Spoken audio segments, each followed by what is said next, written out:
forever changing many people's lives. The global coordinated response in fighting the virus was imperative. And while the Democratic Republic of Congo has seen flare-ups, an important step was the creation of a vaccine. Behind its development was MSD, Merck & Co. What MSD did is we actually in-licensed a candidate vaccine from New Link Genetics. We work with WHO, US government, Médecins Sans Frontières, multiple partners. And I'm really proud to say we had the first registered Ebola vaccine in the world. It was the fastest WHO pre-qualified vaccine ever. And what did it mean? It meant that we managed to quickly ramp up our manufacturing and stockpile so that when the Ebola outbreak happened in DRC in 2018, the vaccine was deployed within 1 week of the outbreak being announced. That's never been done before. And so far, we have 300,000 doses of that vaccine saving lives in the DRC. Now, a global effort is underway to find a vaccine for COVID-19.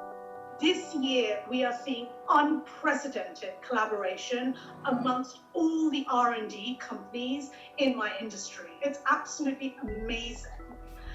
But we have to caution, there is a process. The earliest we will see a vaccine being used on large populations is early 2021. Now, the good news is that the process for faster approval and faster manufacturing and faster deployment has been created. We did it with the Ebola vaccine.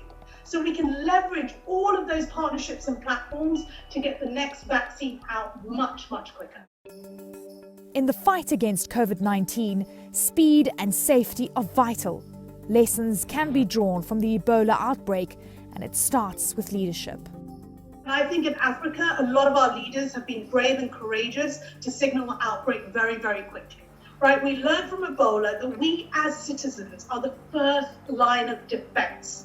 And we know that culture eats strategy for breakfast. So we need to make sure we speak and engage to the communities, those people in the slums of Nairobi, to those in the townships of South Africa, in a way that resonates with them, using a mode that speaks to them, because we are all the first line of defense.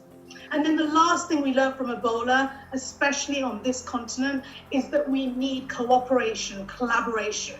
It was the public-private partnerships between ourselves, industry, government, and civil society, that golden triangle, that identified the vaccine. Here, Business Unity South Africa has mobilized to fight the outbreak. From resource sharing to repurposing factories and offering advice to government. The group, called Business for South Africa's Public Health, is led by Stavros Nicolaou. Well, great to see you. Who says it's a collective effort by all.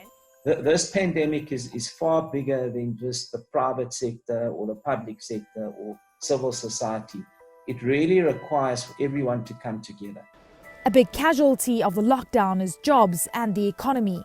The IMF has warned that COVID-19 will set off the first recession in sub-Saharan Africa in 25 years, with growth expected to contract by 1.6% in 2020, a downward revision of 5.2 percentage points from 6 months ago, according to the IMF.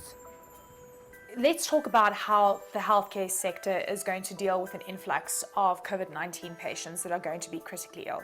How is the private sector going to come in and help? For me, what is more important is how do we best utilize the limited resources? So these are some of the things that we do. Firstly, at a private hospital level, one has to look at how do you make more ICU beds available. To achieve that, we have to say, well, where are we going to source these ventilators? Can we ramp up local production of these ventilators? These are all ongoing initiatives, and I'm hoping will yield results soon. Is South Africa going to run out of key healthcare goods, of facilities, of medicines? And how do we deal in that, worst case scenario? We will run out, I have no doubt. Now, how are we going to best manage it? The first is we've set up a special purpose vehicle that is going to source product from overseas. Business, together with government, has set up what is called a Solidarity Fund. It's a working capital guarantee. That's going to be used to procure emergency PPE equipment. We don't have the luxury of time. So we're moving with speed in the private sector. Aspen is the largest supplier of antiretroviral drugs in South Africa. And it has been said that ARVs can be used to treat COVID-19 patients. What is your stance on this? To answer your question directly, we don't know if ARVs present a cure. There's ongoing research. What we do know, however, is we have to maintain at all costs here in South Africa a proper and effective supply of these antiretrovirals to all of those that need them. Is Aspen ramping up production of ARVs?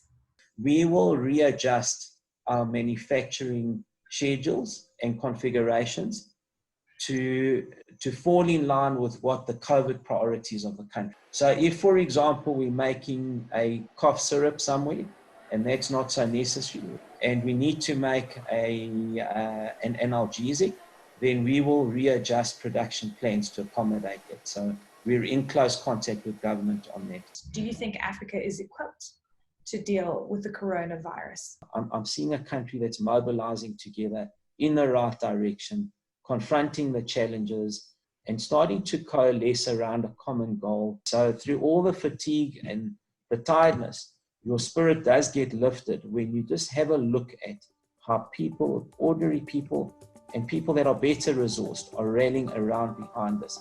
That gives me a lot of hope for the future.